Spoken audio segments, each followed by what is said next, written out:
நமஸ்காரங்கள். விஸ்வாவசு வருஷ பஞ்சாங்க படன தொடர்ச்சி.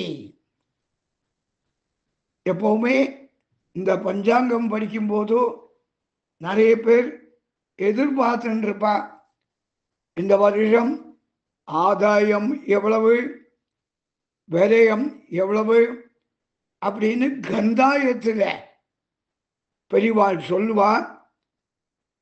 அதை பார்க்கும்போது ஒருத்தரோட ராசிப்படி முதல்ல கொடுத்துருக்கா ஆதாய விரயம். மேஷ ராசி, விருச்சிக ராசி. மேஷம் விருச்சிகம் ரெண்டு ராசிக்கும் அதிபதி செவ்வாய் பகவான். ஆதாயம் 2, விரயம் 14. ஆதாயம் 2, விரயம் ரொம்ப ஜாஸ்தி 14. மேஷம் விருச்சிக ராசிக்காரர்களுக்கு. அடுத்தாப்புல ரிஷபம் துலாம். ரெண்டு ராசிக்கும் அதிபதி சுக்கிர பகவான்.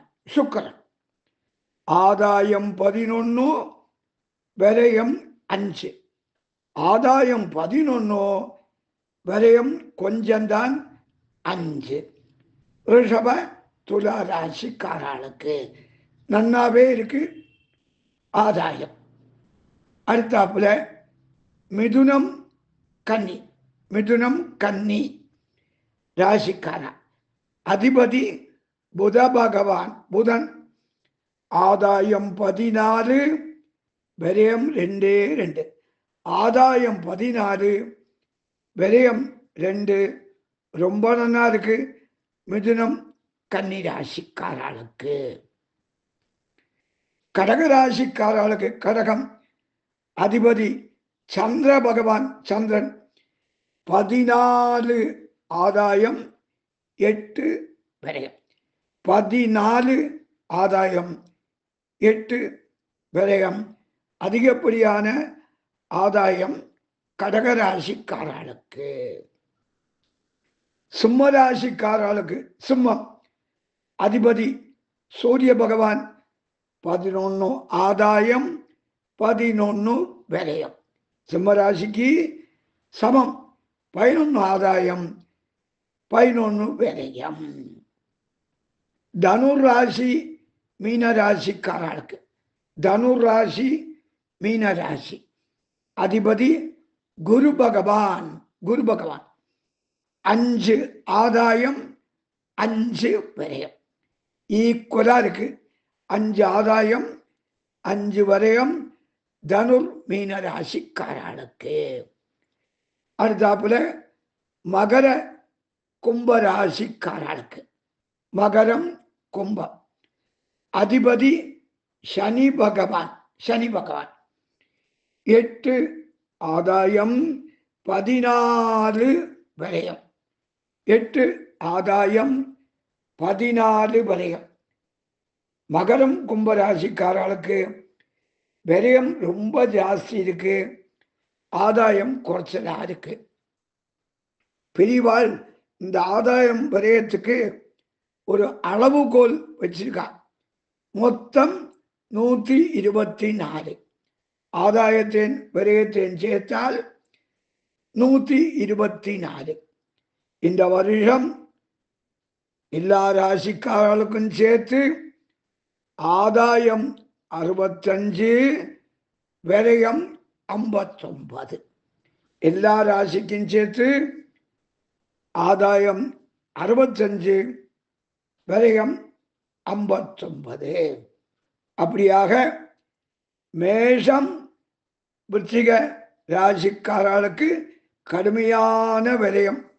மேஷம் விருச்சிகம் ராசிக்காரர்களுக்கு. மகரம் கும்பம் ராசிக்காரர்களுக்கும் மகரம் கும்பம் அதிகப்படியான விரயம்தான் ஏற்படுறது. வாய்ப்புகள் இருக்கு. ஆனால அவ 4 பேரும் சர்வ ஜாகிரதையா இருக்கணும். நம்மால முடிந்த அளவுக்கு வரியத்தை கட்டுக்குள்ள கொண்டு வரணும். மற்ற ராசிக்காரர்களுக்கு எல்லாரும் சுபிக்ஷம், விரயம் ரொம்ப குறைச்சல். அடுத்தாப்புல இந்த விரயத்தை பற்றி சொல்லும்போது நட்சத்திரப்படி, ராசிப்படி சொன்னோம், நட்சத்திரப்படி ஒரு 6 நட்சத்திரக்காரர்களுக்கு வரிசையா அஸ்வதி பரணி, கார்த்திகை ரோகிணி, மிருகசீஷம் திருவாதிரை, அஸ்வதி பரணி, கார்த்திகை ரோகிணி, மிருகசீஷம் திருவாதிரை, இந்த 6 ராசிக்காரர்களுக்கு ஸ்தான பலம் அடையாமல் தான் இருக்கக்கூடிய இடத்திலேயே இருந்து பூர்ணமான வருமானம் லாபம் உண்டு. அடுத்தாப்புல புனர்பூஷம் பூஷம் ஆயில்யம், இவாளுக்கு ராஜகோபம் ஆபீஸ்ல தேவையில்லாம கெட்ட பேர் ஏற்படலாம். அதனால பதில் பேசாம வாய மூடிண்டு புனர்பூஷம் பூஷம் ஆயில்யக்காரா ராஜாங்கத்தில் ஜாகிரதையா இருக்கணும். மகம் பூரம் உத்தரம் ஹஸ்தம் சித்திரை சுவாதி, மகம் பூரம் உத்தரம் ஹஸ்தம் சித்திரை சுவாதி, இந்த 6 நட்சத்திரக்காரர்களுக்கு ராஜபகுமானம் அவார்டு, ப்ரமோஷன், நல்ல பேர் ராஜாங்கத்தில் ஏற்படும். அப்புறம் விசாகம் அனுஷம் கேட்டை, இந்த 3 நட்சத்திரக்காரர்களுக்கு தனநாசம் ஜாகிரதையா இருந்துக்கணும். அப்புறம் மூலம் பூராடம் உத்திராடம் திருவோணம் அவிட்டம் சதயம், மூலம் பூராடம் உத்திராடம் திருவோணம் அவிட்டம் சதயம், இந்த 6 நட்சத்திரக்காரர்களுக்கு தன லாபம். அப்புறம் பூரட்டாதி உத்திரட்டாதி ரேவதி, இந்த 3 நட்சத்திரக்காரர்களுக்கு ஸ்தான சலனம்,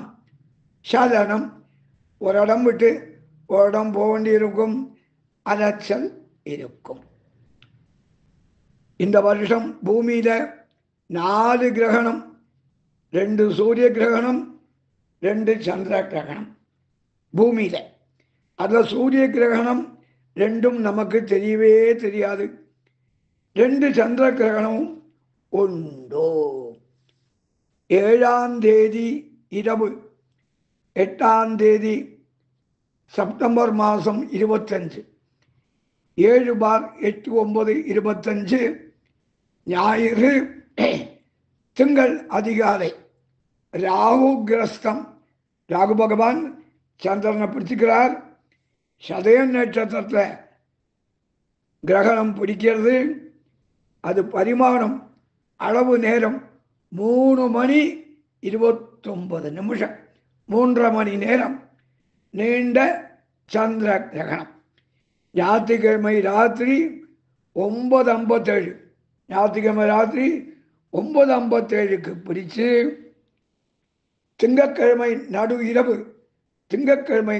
இரவு 1:26 மணி வரை நீடிக்கிறது. அன்னைக்கு பகல் 12 மணிக்கே சாப்பாடை முடிச்சுக்கணும். அன்னைக்கு பௌர்ணமி திதி உண்டு, ஆனால் திதி சாத்தம் அன்னைக்கு பண்ணக்கூடாது. அந்த சாத்தத்தை மறுநாளைக்கு திங்கட்கிழமை பண்ணணும். யார் நட்சத்திரம் பிடிக்கிறது? அவிட்டம் சதயம் பூரட்டாதி திருவாதிரை சுவாதி, அவிட்டம் சதயம் பூரட்டாதி திருவாதிரை சுவாதி நட்சத்திரக்காரா கண்டிப்பா சாந்தி பரிகாரம் பண்ணிண்டே ஆகணும். சதயத்தில் பிடிக்கும். கிரகண பலன் தானியங்கள்லாம் நிறைய அபூர்த்தி ஆகுமாம்.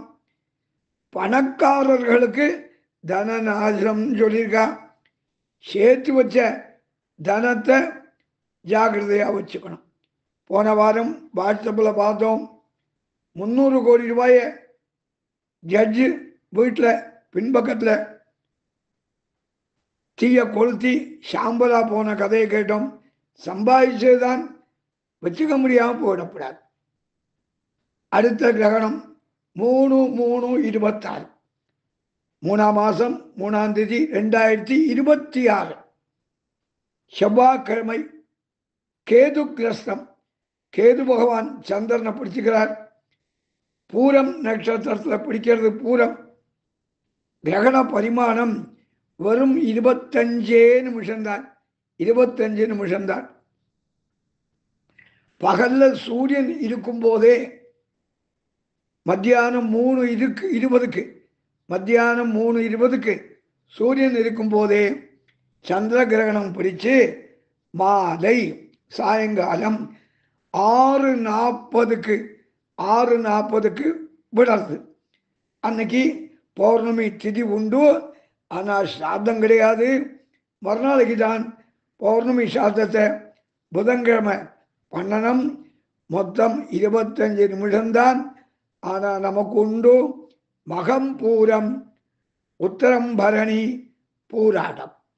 மகம் பூரம் உத்தரம் பரணி பூராடம் நட்சத்திரக்காரா சாந்தி பண்ணிக்கணும். பரிகார பலன் பண்ணணும். பரிகாரம் பண்ணிக்கணும். இந்த கிரகண பலன் எப்படின்னு கேட்டால், பிராணிகளுக்கு 4 கால் ஜீவன பிராணிகளுக்கு சுபீக்ஷம் க்ஷேமம், அரசர்களுக்கு கெடுதி அப்படின்னு சொல்லியிருக்காங்க. இந்த மகர சங்கராந்தி தை மாச பிறப்பு மந்தாகினி அப்படின்னு பேருடைய, ஆகாசகங்கா அப்படின்னு பேருடைய 2 பேருடைய நாமதேயத்தோட 22,000 வருஷம் வாழ்ந்துருக்கக்கூடிய 22,000 வயதான அஸ்வமேதையாக பலனடைஞ்ச மந்தாகினி நதியில ஸ்நானம் செய்து ஸ்திரீ புருஷ ரூபமாய் அவதரிக்கிறாள் மந்தாகினி. 14/1/26 14/1/26 புதன்கிழமை சூரியன் அஸ்தமனமாகி சாயங்காலம் 6:10 மணிக்கு மகர மாசம் தை மாசம் பிறக்கிறதுனால அடுத்த நாள் 15/1/26 வியாழக்கிழமை தான் உத்தராயண புண்ணிய காலம். 15/1 தான் உத்தராயண புண்ணிய காலம். அன்னைக்கு தப்பணங்கள்லாம் பண்ணிட்டு பொங்கப்பானை வைக்கிறதுக்கு வியாழக்கிழமையான குருவாரம் காலம்புற 9:10 மணிக்குள்ள சுக்கரஹோரை அழகா அமைஞ்சது. குருவாரத்தில் சுக்கரஹோரை 9:10 காலையில் பொங்கப்பானை வைக்கலாம். இந்த வாக்கிய பஞ்சாங்கப்படி 3 கிரக பயிற்சிகள் இருக்கு. ராகு பகவான் 26/4/25 26/4/25 சனிக்கிழமை ராகு பகவான் மீனத்திலிருந்து ரெட்ரோகேடு பின்னோக்கி ஆன்டி கிளாக் வைஸா கும்பத்துக்கும், கேது பகவான் கன்னியிலிருந்து சிம்மத்திற்கும் பிரவேசனம் பண்ணலாம். குரு பகவான் 11/5/25 11/5/25 ஞாயிற்றுக்கிழமை ரிஷப ராசியிலிருந்து மிதுன ராசிக்கு பிரவேசம் பண்றார். சனி பகவான் 6/3/25 வெள்ளிக்கிழமை கும்பத்திலிருந்து மீனத்துக்கு பிரவேசிக்கிறார். 6/3/26 இல்லை, சனி பகவான் அடுத்த வருஷம்தான் 6/3/26 வெள்ளிக்கிழமை கும்பத்திலிருந்து மீனத்துக்கு பிரவேசம் பண்றார். மாசி மாச கடைசி 22ஆம் தேதி ஒட்டினாப்புல நியூ இயர் 2026. அப்படியாக இந்த 3 பயிற்சிகள் இருக்கு. அந்தந்த பயிற்சி வரும்போது அதுக்குண்டான பலாபலனை நான் வாட்ஸ்அப்பில் போடுவேன். உங்களுக்கு தனிப்பட்ட முறையில் ஏதாவது வேணுமானால் ராசி பேர் நட்சத்திரம் சொல்லி இந்த பஞ்சாங்க படனங்கிறது புது வருஷத்துக்கு உண்டான ஆரம்பம். பயிற்சி அடையும் போது எல்லாரும் கேட்டு தெரிஞ்சுக்கலாம். புது வருஷ விஸ்வாவசு ஆசீர்வாதங்கள் க்ஷேமமாக இருக்கணும். சூளைமேடிலிருந்து சுசீந்திரம் SKS மணி சாஸ்திரிகள். நமஸ்காரங்கள்.